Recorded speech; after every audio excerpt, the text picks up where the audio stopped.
So Christos Raftogiannis, founder and CEO of CityCrop, thank you for joining me on the Vertical Farming Podcast. Thank you, Harry. Thank you for having me. It's my great pleasure. So for the benefit of the listener, where is home for you right now? Sorry, I didn't hear you well. So for the benefit of the listener, where is home for you right now? Yeah, I'm in my home country in Greece, and I'm in Athens, Greece right now. Okay. Where did you grow up? Where did I go? Where did you grow up? Yeah, I born here in Athens, but I grew up in a small city near Athens called Levadia. It is a city about 25k people. Then I went to Crete, in Iraklio, Crete, to study agriculture engineering, and then I went to the army because here you need to go for 9 months. Okay. It's not an option. You need to go. I went in another island in Rhodes. I don't know if you know it. I don't think so, no. There is a same name with Rhodes near in New York. Oh, okay. Again in an island. Okay. Yeah, I was there for 9 months, and then I came again to Athens to finalize my thesis, and I started working in a company for garden designing, landscaping, etc. Where did you... After that, I created. Sorry. Go ahead. Yeah. After that, I created my own company for garden design, design, but was in a period we had the crisis here in Greece, and the garden was a luxury thing, and didn't go very well, and after that I came up with CityCrop in middle 2014. Okay. So just a couple of questions, because I'm curious, because you went to study at the School of Agriculture in Crete, and I'm wondering if that was just a very early passion for you, agriculture, where that came from, if that's something that maybe came through family, or I'm just curious how that started, that passion for you. My family, my father is a mechanical engineer, nothing close to agriculture, but from my grandpa we have some fields with oil trees. Maybe it's a very common in Greece. Everyone has an oil tree in their village. Yeah, I go to harvest, let's say, the olive trees when I was young, but was like a game, a playground for me. The fields. I didn't go for actual work. But I really love the forest, the agriculture things, the environment, and that's was a reason I went to study agriculturist. And then as you were in your studies, what was it that you were learning about the processes of agriculture? And I know you were working on your thesis, and you've had a TED Talk about indoor farming. So I'm curious, what is it you were learning about this world of agriculture, and when did you decide it was more interesting to pursue what was happening with indoor farming as opposed to traditional agriculture? I went to the university in 2005. The indoor farming wasn't something special. Maybe we didn't heard that then. But also the first 1.5 year was very general in order to go deeper in the agriculture thing, botanology, and etc. etc. And I was a bit boring regarding agriculture. But then we had how can I call it? Sorry. We had a lesson, let's say, for hydroponics, where was a spike for me. We started learning NFT, raft systems in indoor environment, but not with a vertical skeptic behind that. After that lesson, yeah, it was very interesting for me. Then I take a subject for my thesis on the same field about hydroponics, indoor farming, etc.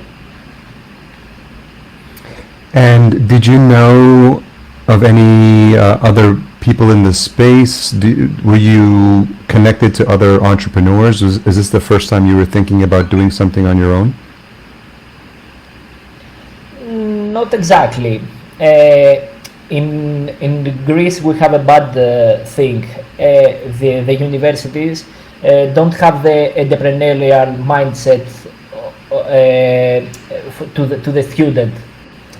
You go to study something, and then you are alone and known to go out and find something to work. This is not a good thing, because they don't grow your mindset to that. Okay, you do a thesis, and this is should be a product, or something close to a product, not just a product. Or you do your PhD, and you need to sell it somewhere, or someone other people to use it, or to benefit from this thing. But this is not in the mindset of our universities. Maybe this thing have changed year by year, but then it wasn't. So where were you looking for inspiration, and if it's not something that was common when you were doing your studies and when you were thinking of starting a company, where do you go to get inspired and to get ideas for what to build? Yeah, from my school age, I liked a lot of the business. Also, my father had a store regarding mechanical engineering things. Okay. Where I was there to sell things, to speak with customers, etc. And then I searched a lot to the internet. I had an idea when I did my thesis, where it was to grow things in a greenhouse that worked with hydroponic method, not fully automated, but we had the NFT channels. The climate control was zero. But then I started thinking that okay, we're growing things here, but everyone, mainly in Greece, when go to buy something and know that is produced through a method like hydroponics or in a greenhouse, have concerns. Maybe has a lot of pesticides and these kind of things. And then start thinking, what if I scale down a greenhouse to make it like a home device, and everyone can grow their own fresh food that know the seeds from the beginning. That was the first thing. Yeah. So who did you look to partner with or for inspiration when you started CityCrop? And is the version that you have now what you had in your mind when you started it, the first prototypes? The vision is almost the same, which is good. Like we had a right vision in 2014. My co-founder, I met my co-founder through another job. He did for us the logo for the gardening company, and then we keep speaking, etc. And we started together CityCrop, but quickly realized that we need more people. We were going to create a hardware product, and we know nothing about hardware, and we tried to find people in mechanical engineering, in electronics, in programming, in software, firmware, a lot of things. And as we are saying, hardware is hard and software is soft. It's not exactly that, but we say also good people doing software, great people doing hardware. But okay, we starting growing our team just to create the first prototype, where we looked to create a very fancy prototype, but we didn't have in our mind that this needs to manufacture or to be in a supply chain, and this changed a lot of things. The product we have now, it's the seventh design from the first one. And so when you are thinking about the different prototypes and the different versions, what type of feedback were you getting from customers? Because I imagine the early prototypes, you were putting them in the hands, you're putting them in homes probably, and you're getting feedback, and you're Sure. testing. Obviously, you're testing the software, you're testing the hardware, but you're also testing the crops themselves and seeing if they are growing and people are enjoying them as well. So, what type of feedback were you getting with those first prototypes? Yeah, I think the crops was the most easy thing from all the others. The first thing we test was is the shape or dimension of the device good for a house, because in the whole Europe the houses are pretty small. Even in US, in big cities, the houses are also small. The apartments mainly. Then we started thinking. We had a clear. Okay, how can I say it? The whole device was from polycarbonate. Okay.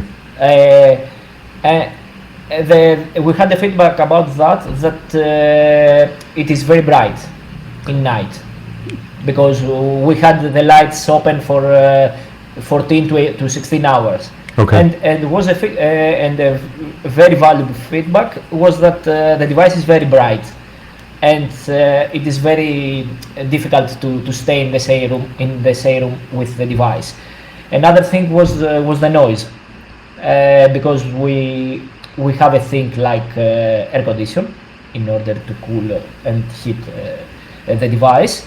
Yeah. Also, we have a pump, a water pump, air pump, and everything should be very, very quiet. This was two difficult things. Also, we tried to keep the consumption very low, like a green device.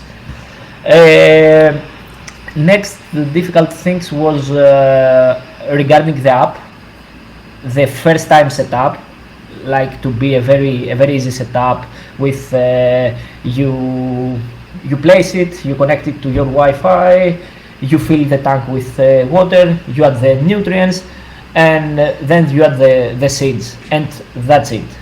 But in real life wasn't too easy, because our device was the first totally modular, where you can buy the first module, then you can add another one, and in order to work, you need to connect pipes in the back of the device.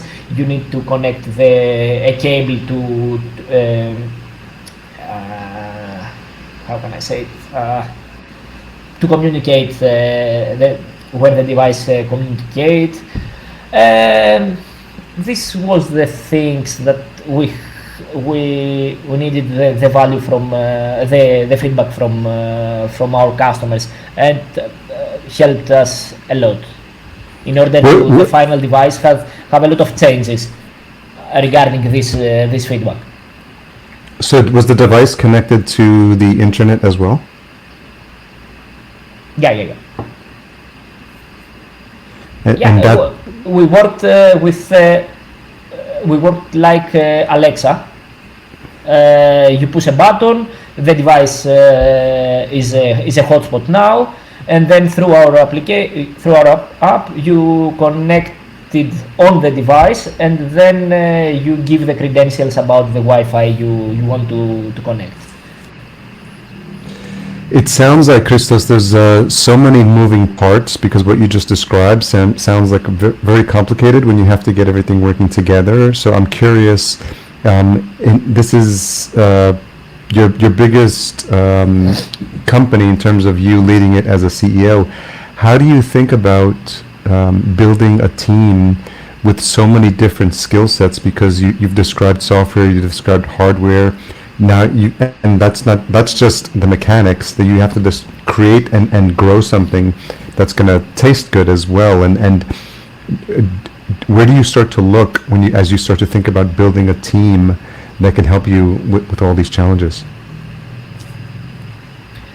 Yep, day by day, and facing different problems, and when you look the big picture behind the device, you realize that you need these roles on your team. But the most difficult was that we didn't have a fund behind us, just to hire people, to hire senior people in each position, and we tried to solve the vision, my vision, let's say, I have for the company, to give some equity of the company, where the value of equity was very low, and you come to work in a company that you have not salary for the first months, but you have a vision to create something very big, very unique.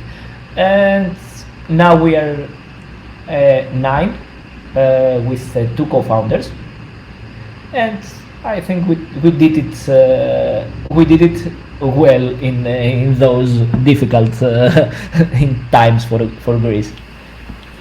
What has been most when you think about your journey as a leader and as a CEO, how have you grown from being yourself to a co-founder, and then hiring, and now managing and leading people? what has been some of that growth since starting the company for you personally? I think I grown through my mistakes because it was my first venture, bigger company than a very common company in Greece like garden designing, where I didn't knew a lot of things about manufacturing, injection molding, software, firmware, how you can combine everything, and I think I learned a lot of things. First, losing money, and second, made mistakes. it is a, it is the best thing. No. You go to pay for an MBA, or you pay your mistakes. And so now that the company is growing, I see that you have a wide variety of leafy greens, microgreens, lettuces, herbs, exotic. How do you decide what to offer in the container, and how did that happen over time? I imagine you probably started with leafy greens, and then are you working with seed developers, or how do you figure out which produce you're making available in the CityCrop device? The driver about that was to have things that the people want to grow, and also to have things that grow very fast. Every plant we decide to add in our device, we want to have a growth time about 20 to 32 days. Also, as our device work like Nespresso, we have a subscription model.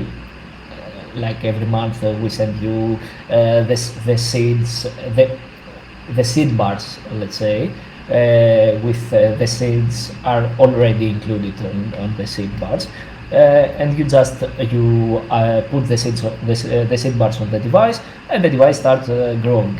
The main thing was to have leafy greens because grown very very fast, or microgreens, and have a good value on the diet of the people, and also have a value when you go to a competitive value when you go to buy it from a grocery store, because it is fresher, has more vitamins, have no pesticides, and the development, we did the development with seed developers, of course, and also we had some surveys for our customers, what you would like to grow. Okay, strawberries is a very easy thing, but strawberries needs about 40-45 days, or tomatoes, cherry needs the same days almost. This was the way we built the database for our plant showroom, but we adding nowadays. Today we have 65 about 65 different varieties, and we will reach about 80-85 by the end of year. What's been the feedback from clients, and what's the distribution? Do you have the CityCrops in just homes, or is it a combination of businesses and homes, or is it restaurants? What's the business model in terms of the people that you serve with the device? Mainly our customers are B2C customers, as we built the device was for consumers, but we have as well B2B customers like labs or hotels. We have 3 hotels here in Greece that growing microgreens for their restaurants. A very interesting collaboration is with a lab that growing a specific plant of tobacco, where they taking the leaves to extrude and like an oil thing, and we have a collaboration to testing the first plants they will add to their productions. Their production. Is that the first time you're working with a tobacco plant in this environment? Yep. We started development the tobacco plant just for this lab. That's interesting, and because I think that's the first time I've heard people, someone growing specifically tobacco in this environment. Were there any challenges with that plant? I imagine it's not something that's obviously it's not something that's normally grown indoors. Yeah, it's not something that normally growing indoors. It wasn't too difficult. We tested some temperature and the humidity. We took the recipe from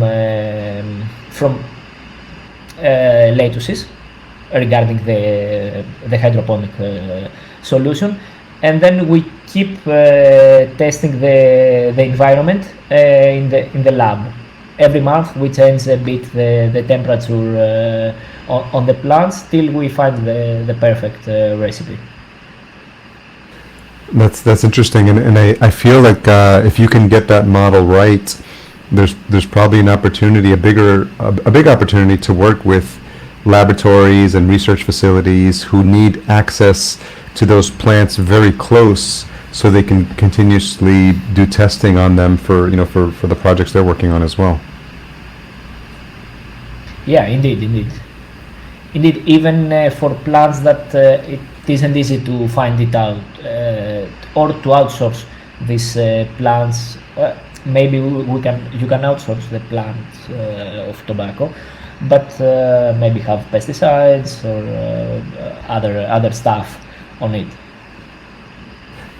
I noticed that you had did some work with the Hellenic, that you also were part of the Venture Impact Awards. Can you talk a little bit about that experience? Can you repeat the questions, because I didn't hear the first sector. Yeah, I noticed part on of the the Hellenic initiative.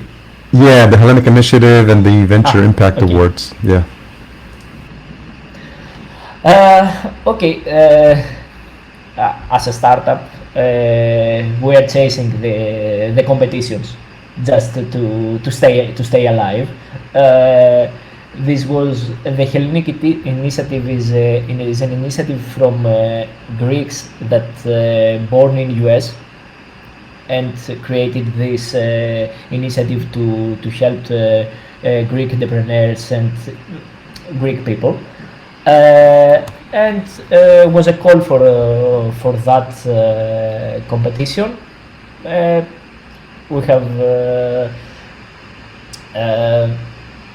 how can I say it? We have applied for many competitions, and was another one which we had the criteria for the competition, and we took the first position. First place. Yeah, first place. What was that like?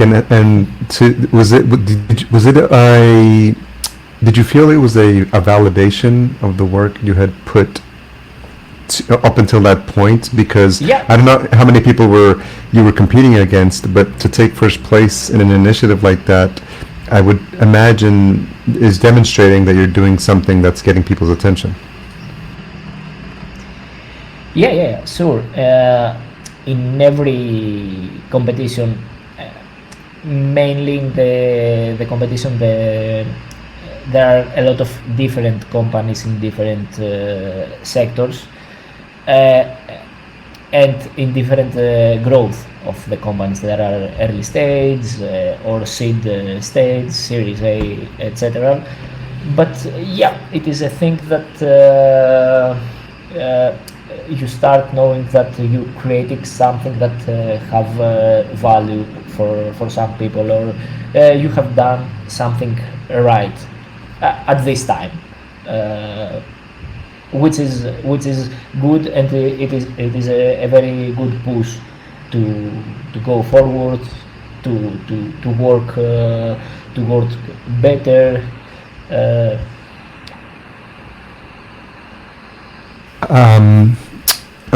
If you ever feel the need to look up a word, and if you're not sure, I'm gonna edit everything in post production, so don't worry about. Yeah, so I'll make sure. okay, thanks. I'll make sure Thanks, everything thanks. sounds nice and coherent. So I'm curious. Okay, thanks. Yeah, I'm curious, Christos. What does the indoor farming landscape look like in Greece, and what was it like when you started, and what does it look like now, and how is it growing? When I started, we have a lot of indoor farming in Greece, mainly in big greenhouses. Also in Crete, there are huge fields that are covered with greenhouses. It is when you look from above, it is everything with a greenhouse. Like the total area, it's Yeah. covered, but everything is not connected with less automations. Even are not hydroponic.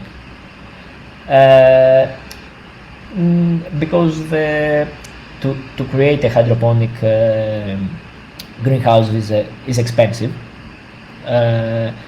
But from 2010, 11, we have here about 5 huge hydroponic greenhouses for mainly for tomatoes and peppers, and the whole production is exported, or the 90% of the production. And what does the landscape look like now when it comes to indoor farming? Do you see more and more companies coming in from outside? Do you see more homegrown companies from within Greece starting in Indoor AgTech as well? And are they focused on more of the big production, or some of the consumer products like you are?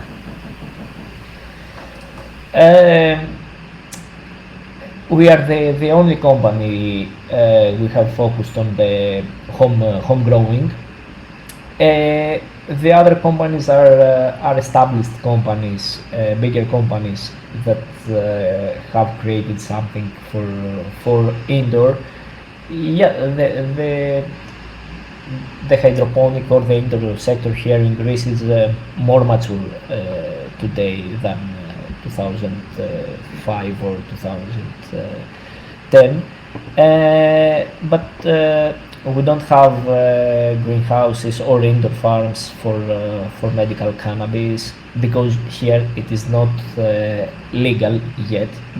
No, it's not exactly right. It is legal, but you need to have specific things to grow. And I think we have 3-4 companies, one from Israel, one from Canada, which is huge companies, and you can't compete them right now, even the growers from Greece. So as you think about the roadmap for CityCrop, 3 years is probably a long time, but just a year from now, what do you feel like is the plan for you moving forward in terms of the growth and plans you have for expansion? This is a very good question. Yeah. One of the most difficult things was to train our consumers, because we had a very new product in the market. Now we have competitors, but competitors that keep working and selling devices are 10, 12 in the whole globally. That's the reason we created a smaller device. We call it CityCrop Micro, in order to give a very competitive price, and to bring more people in CityCrop, to bring more city croppers. Just like an entry-level device to start growing with this small device with less features, but with the same technology. And then if they want, they can jump with a good discount to our bigger devices. The next steps for the 22 and for the beginning of 23 is to push the sales for the micro device, and also for 1 and 2 and to be well established in some countries that we have a good presence, like Netherlands, Denmark, and Norway, and also to increase our retail stores in Europe, and then to the service providers. And do you actually have retail stores now? We have one in Netherlands and Okay. 3 in Greece. Okay. And did you discover with the creation of that was a good entryway for people who are, like you said, they need to be educated, they need to be trained on the benefits of something like this, especially if it's something new for them? And do you find that the micro, because the price difference is really big between the micro and the device, and is this a good way for people to experiment and to try out CityCrop? Regarding mainly is the price, because we have worked in a different business model, like a leasing model with a bigger subscription, or in order to bring a lot of sales and to make a bigger produce, in order to reduce the cost, and then to reduce the retail price of the device. Is a thing, the price, the differentiation of the price from the micro to 1 and to 2 it's huge, and it is common, and I have heard this from another 2 people, and I have started thinking that it is good, this different, or someone will see, okay, this will not be a good product because it is very cheap, regarding the other 2. But okay, we believe that we can starting educating people with this small device, like to invest a small amount of your money, and then you can go to the bigger one of our device, which has a lot of features, etc. And also, this is a reason that we sold about 100 devices in schools from the small one. Yeah. Just to start training the children, the kids in a classroom. I feel like that's a good approach because educating people about what's possible, about what you can grow indoors, and especially when you start with someone at a young age, they grow up knowing that that's possible, and so it sparks their interest, it sparks their curiosity. Some of the majority of them will think it's fun that you can grow lettuce, but it also, I think, for a small group of students, it could even have them thinking about this is an industry, this is a career, this is a possible job for me I can consider when I get older. Yeah. So this is when you are young, you learn and you accept things easily than an older guy. I have heard in exhibitions a lot of things that what is hydroponics? Will you poison me with this? And then you start trying to explain that already you have consumed something that you have produced through hydroponics methods, and then starting thinking wider and better when you tell that you are eating tomatoes or cherry tomatoes. Yeah, most of the cherry tomatoes are produced through hydroponics, and then we can keep discussing. But to train and educate people is one of the most difficult things, and you need money and time and people to do it right.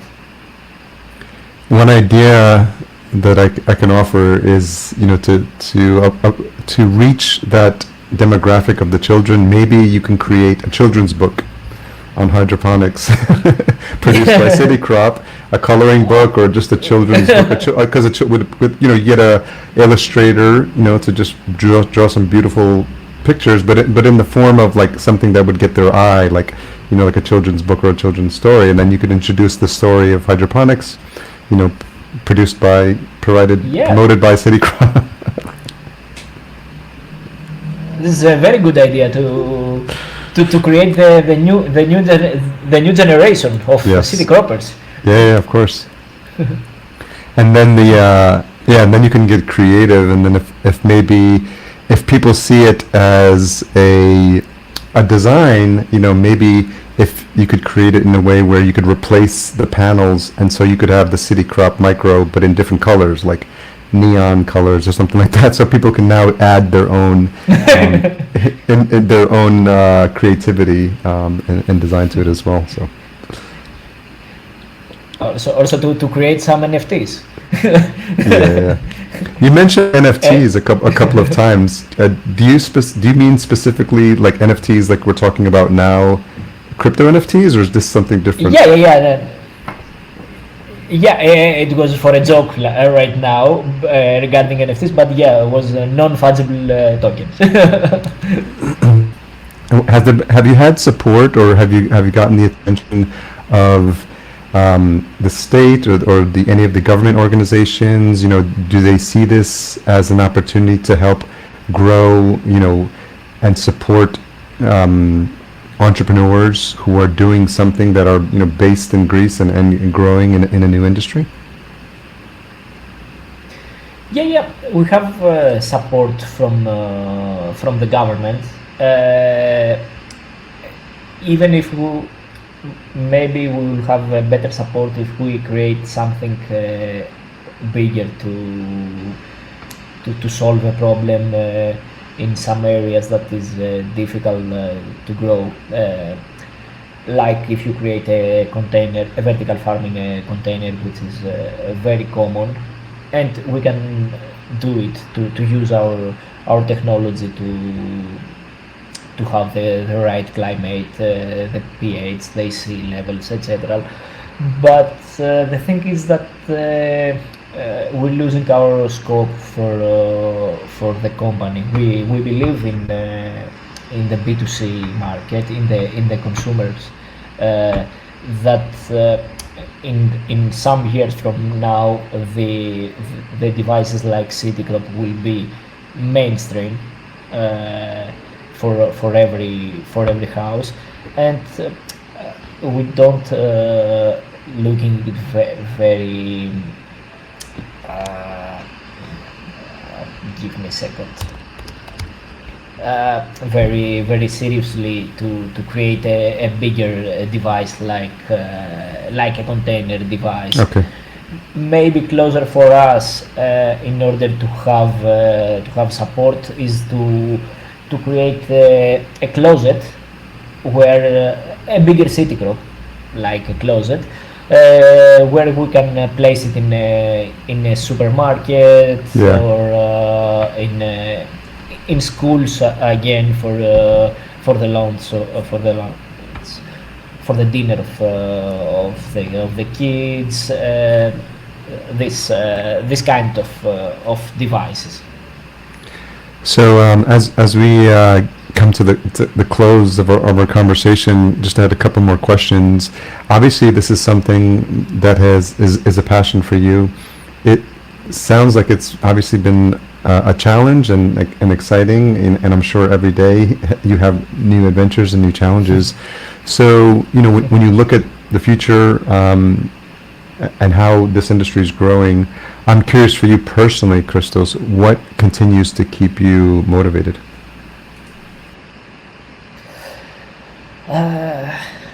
One of the biggest things is the climate change, and also is the urbanization.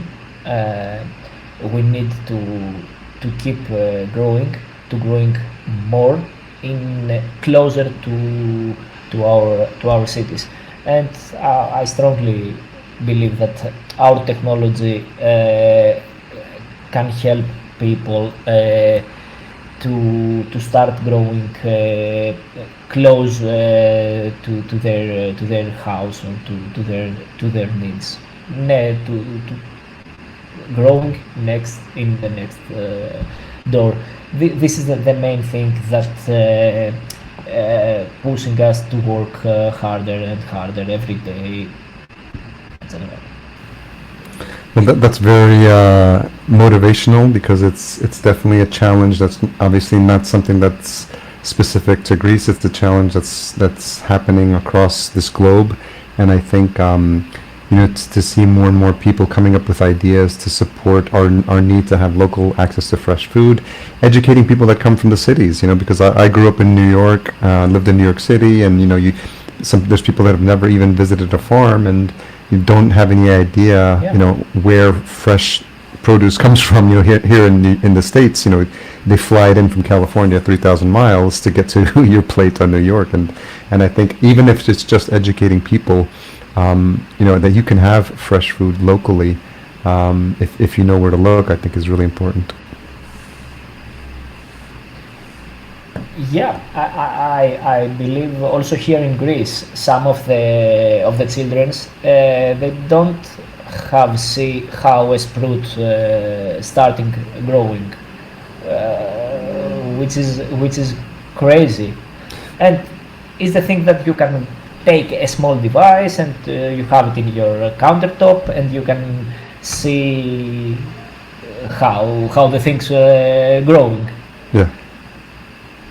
So this audience is a large group of indoor farmers, company owners, CEOs, and people who are interested in the space. With this audience, is there anything that you have as an ask, or you have as a request to the listeners?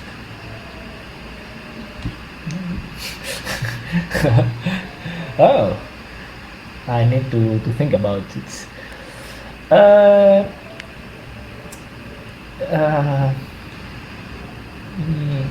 Let me give me a second to. Sure. Take your time.